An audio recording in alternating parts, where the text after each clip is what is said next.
नमस्कार, BBT news में आपका स्वागत है।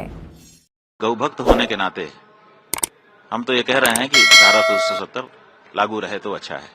बोले अरे आप ऐसा क्यों कह रहे हैं? हमने कहा हम इसलिए कह रहे हैं क्योंकि आप लोगों को बताया नहीं गया या जान करके भी आप लोग इसको छुपा रहे हैं कि धारा 370 हटाते समय जो रणवीर दंड संहिता वहां पर लागू थी, जिसके अंतर्गत गाय की हत्या को अपराध और उसके लिए 10 वर्ष तक की कैद का उसमें प्रावधान था, साथ ही जुर्माने का भी प्रावधान था। यहां तक कि गाय का मांस अगर किसी के पास पाया जाता है तो 1 वर्ष की कड़ी सजा उसके लिए उसमें घोषित थी।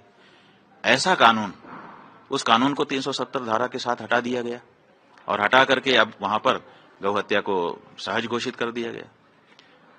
जम्मू कश्मीर के लोग हमसे मिलते हैं, वो कहते हैं कि पहले तो अगर कोई गौ हत्या करता था, यद्यपि यहाँ के प्रशासन कानून को ज्यादा मान्यता नहीं देते थे, लेकिन फिर भी हम खड़े हो जाते थे, रोकते थे, तो हमारे खिलाफ कुछ कार्रवाई नहीं होती थी, बल्कि उन्हीं के खिलाफ कम बेशी कार्रवाई होती थी।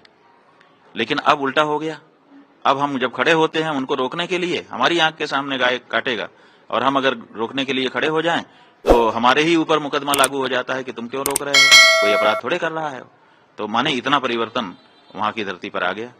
तो हमने कहा कि हम तो गौ भक्त हैं, हिंदू हैं, और गौ हत्या को बहुत बड़ा पाप शास्त्रों में भी बताया गया है, हम भी मानते हैं। तो हम गौ हत्या को कैसे स्वीकार कर सकते हैं? राजनीतिक दृष्टि से कुछ लाभ हो सकते हैं कि भाई सबको वहां जमीन खरीदने का मौका मिल जाएगा, वहां की स्त्रियों से विवाह करने का बाकी के भारत के लोगों को अवसर मिल जाएगा, और संसद से जो पारित कानून है वो वहां पर भी लागू होने लग जाएंगे। ये सब ठीक है, लेकिन इसके साथ साथ गौ हत्या को छूट दे देना इसके लिए कि हम वहां की स्त्रियों से विवाह कर सकें और वहां पर जाकर के जमीन खरीद सकें, इसके लिए हम गौ माता की हत्या को हम स्वीकार कर लें, ये एक हिंदू होने के नाते हम स्वीकार नहीं कर सकते हैं किसी भी दशा में। तो इसलिए हमारे लिए तो 370 ही ठीक थी, क्योंकि कम से कम गौ माता तो कानूनन सुरक्षित थी वहां पर, और कानून जब होता है तो उसका बड़े पैमाने पर पालन भी होता है, कोई ही कानून का उल्लंघन करते हैं। तो अब ये बात हमने वहां पर कही, और इसी बात को घुमाया जा रहा है कि शंकराचार्य जी कह रहे हैं, माने हम पाकिस्तान के पक्ष में जैसे खड़े हो गए हों। हम पाकिस्तान के पक्ष में खड़े नहीं हुए हैं। एक महात्मा जी का वक्तव्य अभी आया है, वो कह रहे हैं कि अभी मुक्तेश्वरानंद को, रामभद्राचार्य जी, हम नाम नहीं लेना चाहते थे ताकि किसी का सम्मान बाधित ना हो, हमारा ये उद्देश्य था। रामभद्राचार्य जी का वक्तव्य आया। रामभद्राचार्य जी कह रहे हैं कि अभी मुक्तेश्वरानंद को एबीसीडी नहीं आती है राजनीति की, भारतीय राजनीति की एबीसीडी नहीं आती है। एबीसीडी शब्द जो है अंग्रेजी का है, काखा गा भी कह सकते थे, तो ज्यादा अच्छा लगता है उनके मुख से कि एक भारत का विद्वान बोल रहा है। खैर, तो वो कह रहे हैं कि अभी मुक्तेश्वरानंद को राजनीति की एबीसीडी नहीं आती। हम ये कह रहे हैं कि कश्मीर के मामले में समस्या क्या है? समस्या यह है कि भारत कहता है कि ये हमारा अंग है, पाकिस्तान कहता है कि ये हमारा अंग है। जब दो लोग किसी एक वस्तु पर दावा करते हैं तो प्रमाण की जरूरत पड़ जाती है कि प्रमाण दो कि ये तुम्हारा है।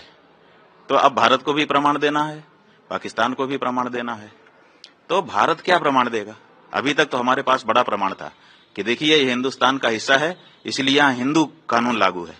रणवीर दंड संहिता जो राजा रणवीर जी के समय लागू की गई थी, रणवीर दंड संहिता विक्रम संवत 1979, विक्रम संवत में वो कानून बना है। उसके साथ ईस्वी सन नहीं लिखा है, विक्रम संवत लिखा है। विक्रम संवत हमारा हिंदुओं का संवत है।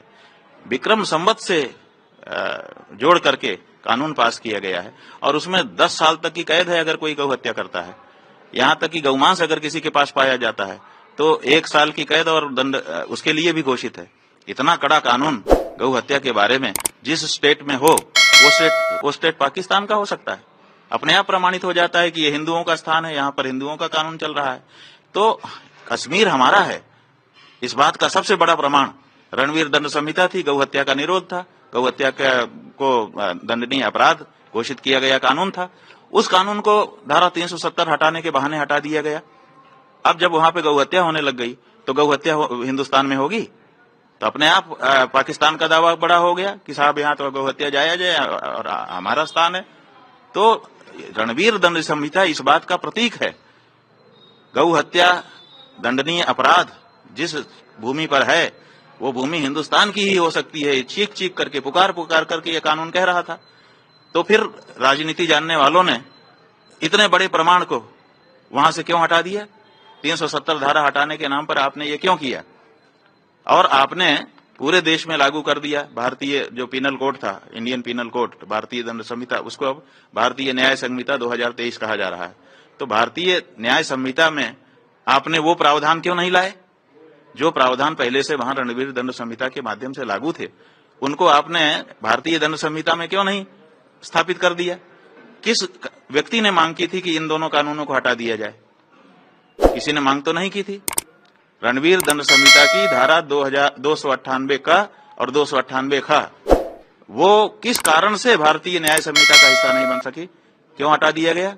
इसका मतलब है मतलब हम वहाँ पे गो हत्या हाँ, गो हत्या पर जो प्रतिबंध परंपरा से वहां पर था, कानून था, उस कानून को वहां पे लागू रखा जाए ताकि गौ हत्या उस जगह पर ना हो सके। इससे दो चीज होती है, एक तो हम हिंदुओं की भावना की सुरक्षा होती है, और दूसरे उस स्थान पर हिंदुओं का आधिपत्य रहा है, वहां पर हिंदू कानून चलते रहे हैं, इसलिए वो स्थान हिंदुस्तान है। ये बहुत बड़ा प्रमाण है। तो दोनों ही राजनीतिक दृष्टि से भी ये आवश्यक है और भावनात्मक दृष्टि से और धर्मशास्त्र की दृष्टि से भी आवश्यक है। तो हमने इसीलिए इसकी मांग की है।